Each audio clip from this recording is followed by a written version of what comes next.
에스더 3장 7절부터 15절까지 한 절씩 교독하겠습니다. 아하수에로 왕 제12년 첫째 달 곧 니산월에 무리가 하만 앞에서 날과 달에 대하여 부르 곧 제비를 뽑아 12째 달 곧 아달월을 얻은지라. 하만이 아하수에로 왕에게 아뢰되 한 민족이 왕의 나라 각 지방 백성 중에 흩어져 거하는데 그 법률이 만민의 것과 달라서 왕의 법률을 지키지 아니하오니 용납하는 것이 왕에게 무익하니이다. 왕이 옳게 여기시거든 조서를 내려 그들을 진멸하소서. 내가 은 1만 달란트를 왕의 일을 맡은 자의 손에 맡겨 왕의 금고에 드리리다 하니 왕이 반지를 손에서 빼어 유다인의 대적 곧 아각 사람 함무다다의 아들 하만에게 주며 이르되 그 은을 내게 주고 그 백성도 그리하노니 너희의 소견에 좋을 대로 행하라 하더라. 첫째 달 13일에 왕의 서기관이 소집되어 하만의 명령을 따라 왕의 대신과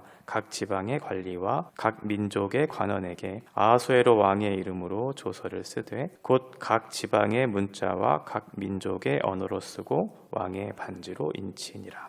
이에 그 조서를 역졸에게 맡겨 왕의 각 지방에 보내니 12째 달 곧 아달월 13일 하루 동안의 모든 유다인을 젊은이 늙은이 어린이 여인들을 막론하고 죽이고 도륙하고 진멸하고 또 그 재산을 탈취하라 하였고 이 명령을 각 지방에 전하기 위하여 조서의 초본을 모든 민족에게 선포하여 그 날을 위하여 준비하게 하라 하였더라. 역졸이 왕의 명령을 받들어 급히 나가매 그 조서가 도성 수산에도 반포되니 왕은 하만과 함께 앉아 마시되 수산성은 어지럽더라. 아멘. 하만이라는 사람이 등장했고 하만이 결국은 유다인을 말살하려고 하는 그런 정책을 펼친 유대인들에게서는 엄청난 위기가 찾아오는 그런 상황이었고요. 그 계획을 실행시키고 있는 본문이 이제 오늘 본문부터 시작이 됩니다. 1장에서 아하수에로 왕이 어떤 개인의 어떤 문제가 나라 전체의 문제로 확장시켜가는 것을 우리가 확인할 수 있었잖아요. 어떤 왕후에 대한 개인적인 문제를 나라 전체의 문제로 확장시켜서 다시 한번 왕후를 뽑는, 지금 이 하만도 마찬가지로 개인의 어떤 문제를 나라 전체의 일로 확장시켜서 지금 사건 전체를, 그래서 결국은 유대인들을 말살시키려고 하는 일들을 행하려고 하는 그런 오류를 범하고 있습니다. 7절에 보면 아하수에로 왕 통치 12년, 에스더가 왕후로 오른 지 한 5년쯤 되는 해에 지금 이 일이 벌어지고 있습니다. 그때는 니산월, 유다력으로 하면 첫째 달이죠. 유대인들에게서는 이 니산월이 첫째, 한 해의 시작을 알리는 첫째 달이에요. 애굽을 탈출할 때 하나님께서 너희가 이때를 기념하라 라고 하는 그때가 바로 니산월이었거든요. 그러니까 유대인들에게 있어서 출애굽이라고 하는 것은 구원이고 그 구원은 자기들의 삶이 새롭게 시작되는 그 날이었잖아요. 그러니까 그것을 기준으로 해서 첫째 달을 삼은 것이죠. 하나님의 구원의 시작, 너희들의 삶이 새롭게 된 그 달. 그런데 이 새롭게 시작된 그 달에 지금 유대인들을 죽이려고 하는 음모가 꾸며지고 있는 거죠. 조금 좀 역설적인 어떤 그 날짜를 지금 보여주고 있어요. 그 날을 실행하기 위한 날짜를 정하는데 이제 어떤 방법을 택하냐면 제비를 뽑습니다. 부르라고 하는 것은 아카더어로 푸르라고 하는 말인데요. 이 말을 히브리어로 그대로 이제 음력하면 부르라고 하는 그런 말이 돼요. 그래서 제비를 뽑다 또는 주사위를 던지다 이런 식으로 해서 제비를 뽑아서 그날을 정한 거죠. 이 부르를 복수 형태로 하면 부림이 돼요.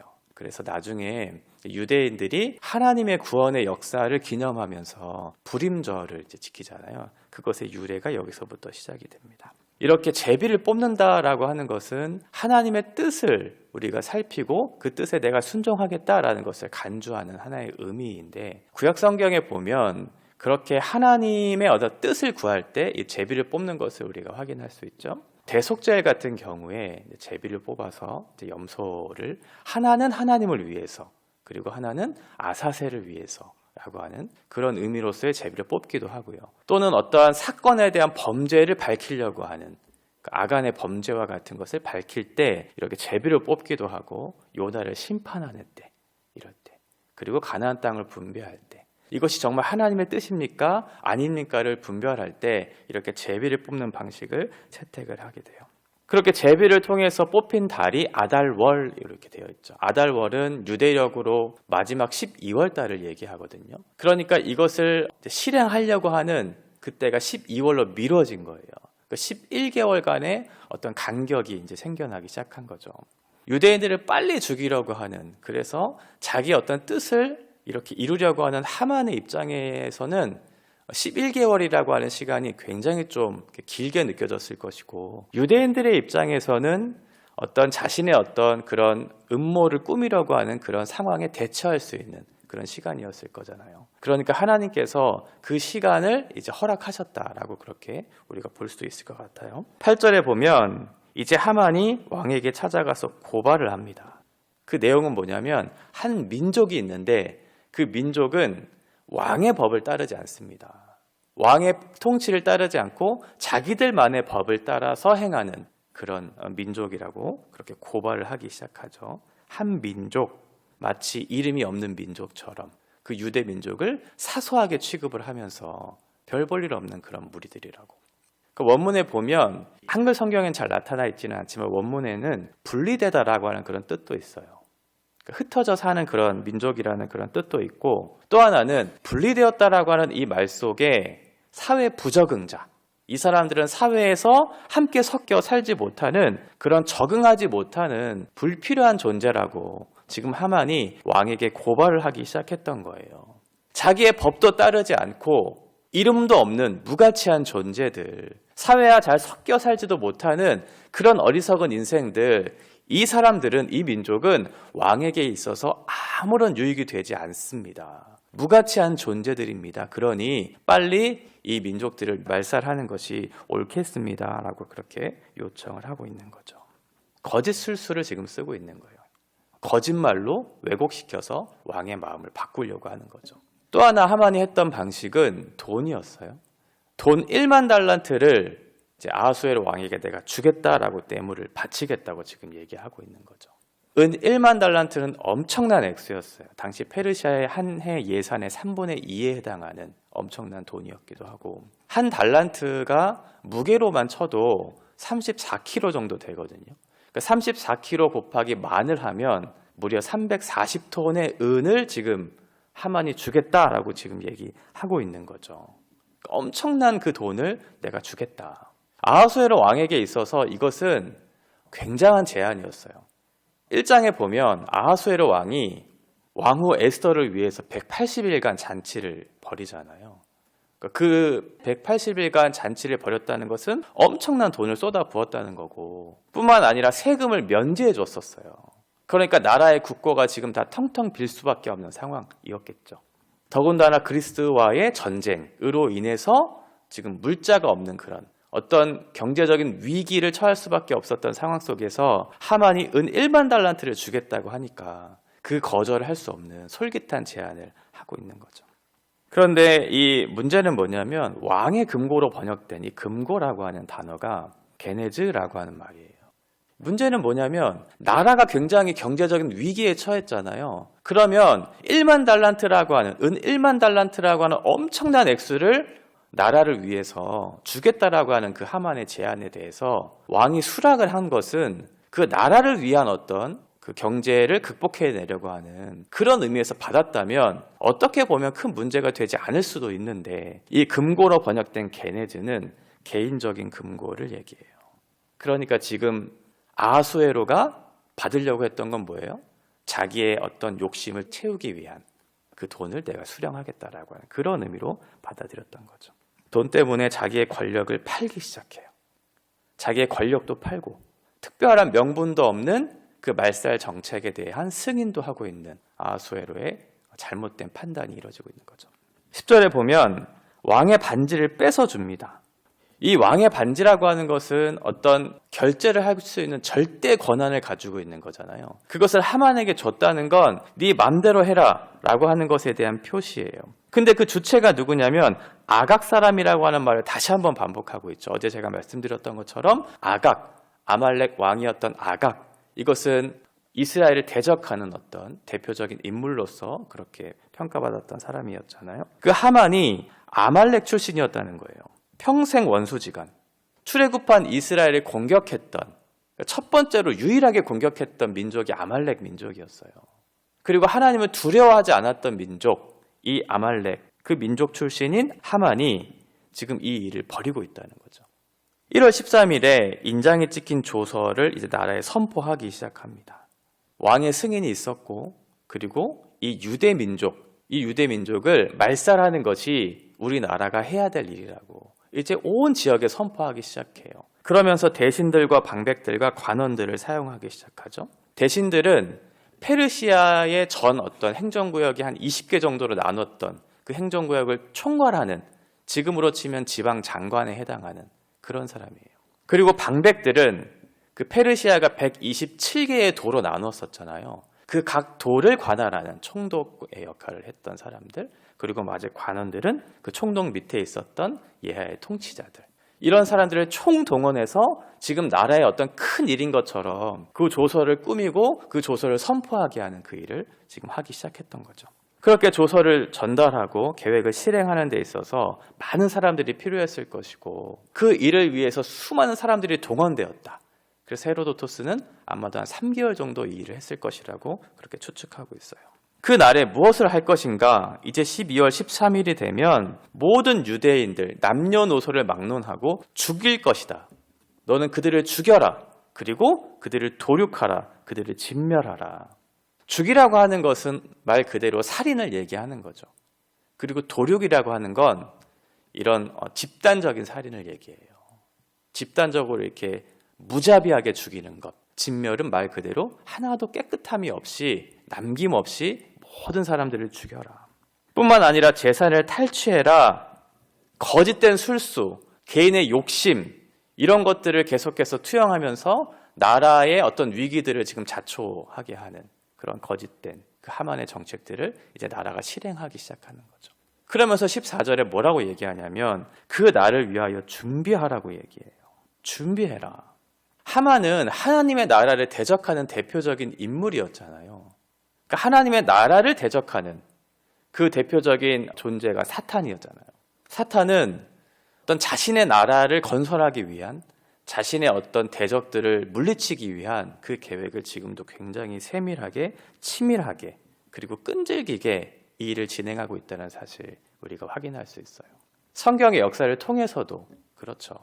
예수 그리스도가 오지 못하도록 가인이 아벨을 죽이는 일들, 그리고 세상의 권력자였던 바로를 통해서 그 온 이스라엘 남자아이들을 다 죽이려고 하는, 신약에 와서도 마찬가지로 한 왕이었던 헤롯을 통해서 베들레헴에 있었던 모든 아이들을 다 죽이려고 하는 그런 사탄의 치밀하고 끈질긴 계략들이 계속해서 이어지고 있는 사실을 우리가 확인할 수 있어요. 하나님의 백성을 말살시키려고 하는 거죠. 이렇게 거짓된, 그리고 개인의 욕심을 그렇게 이루려고 하는 이런 거짓된 일들을 자행하려고 하는 그 모습들을 보니까 백성들이 납득하기 어려운 일이었다는 것을 확인해요. 15절에 보면 조서가 내려지자 수산성이 어지러웠다라고 그렇게 얘기하고 있어요. 어지러웠다라고 번역된 이 말은 극렬한 증오심을 얘기하거든요. 그러니까 백성들이 봤을 때 이 일은 잘못되었다는 거예요. 지금 너희들이 하고 있는 그 모습은 굉장히 상식 밖의 일이다. 상식 밖의 일을 니들이 진행하면 백성들은 어떻게 되겠느냐? 혼란스러울 수밖에 없다라는 것을 지금 백성들이 느끼고 있었던 거죠. 지도자가 잘못된 판단을 했어요. 그래 나라가 혼란스러워요. 백성들은 지금 죽겠는데 이것을 왜 그렇게 했는지에 대한 증오심으로 가득 찬 그 백성들을 보면서 이 왕은 무엇을 하고 있냐면 하만과 함께 그 성에서 술을 마시고 있어요.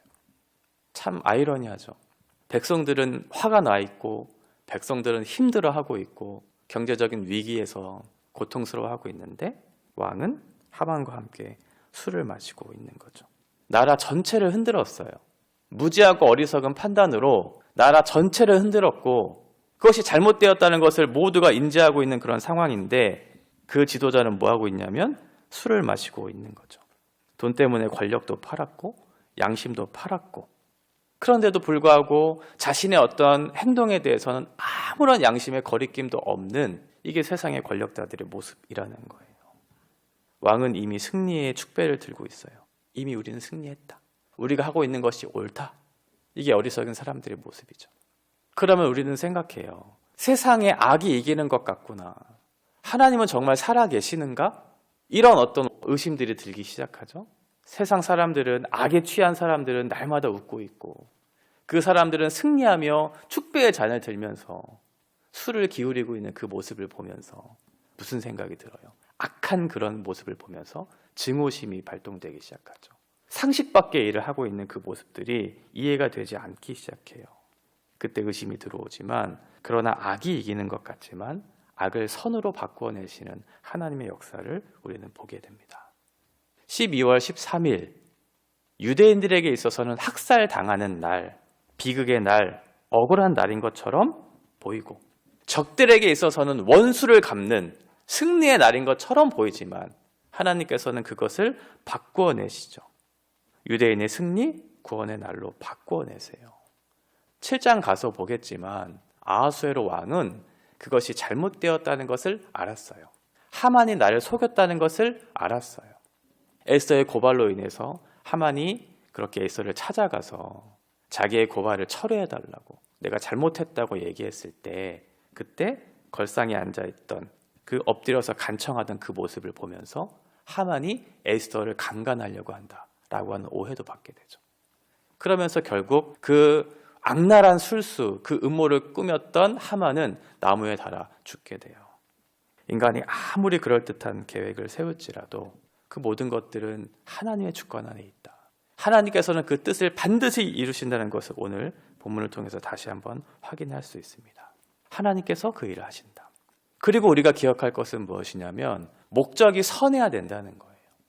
하나님의 일에 대한 목적을 반드시 선한 뜻을 가지고 해야 된다. 그리고 동시에 그 목적이 아무리 선하다 할지라도 그 과정도 투명하고 깨끗해야 한다. 하만은 자신의 목적을 이루기 위한, 그 목적 자체도 잘못되었지만 그 목적을 이루기 위한 어떤 과정도 잘못되었어요. 거짓과 뇌물로 그 문제를 다루어 보려고 하는 그런 어리석은 모습들을 보게 되죠. 그러나 하나님께서는 그 모든 것들을 보고 계시고 그것들을 그대로 두지 않으시고 반드시 바꾸어내셔서 심판하시고 그 일을 이루어 가시는 하나님이라는 사실을 우리가 다시 한번 확인할 수 있습니다. 하나님께서 우리에게 주신 삶의 자리에서 똑같이 적용해야 되겠죠. 세상이 아무리 더럽고 추하고 악한 양심을 팔면서 권력자들의 힘에 놀아나는 것 같지만, 그리고 우리들도 그에 동조하면서 사는 것이 세상의 이치이고 지혜인 것처럼 생각하면서 양심의 거리낌을 가지고 그렇게 사는 것이 참된 지혜인 것처럼 여기며 살고자 하는 마음들이 들 때, 그때 우리가 기억해야 돼요. 세상이 이기는 것 같고 하나님이 없는 것처럼 보이는 그때 하나님 반드시 그것을 역전시키셔서 당신의 나를 이루신다는 사실. 그 하나님 앞에서의 삶의 태도를 가지고 살아갈 때야 비로소 우리가 진실하고 정직하고 깨끗하고 투명하게 살 수 있어요. 그렇지 않으면 하만과 같이 술에 취해서 자신이 마치 승리한 것처럼, 그 모든 계획이 완벽한 것처럼 내가 모든 것을 할 수 있다고 착각하는 그 교만과 거짓에 빠져서 어리석은 삶을 살 수밖에 없겠죠. 하나님께서 우리에게 주신 그 삶의 가치들을 다시 한번 묵상하시면서 우리의 주신 삶을 정직하고 투명하고 목적을 바르게 해서 하나님 기뻐하시는 삶을 사는 저와 여러분 되시기를 바랍니다.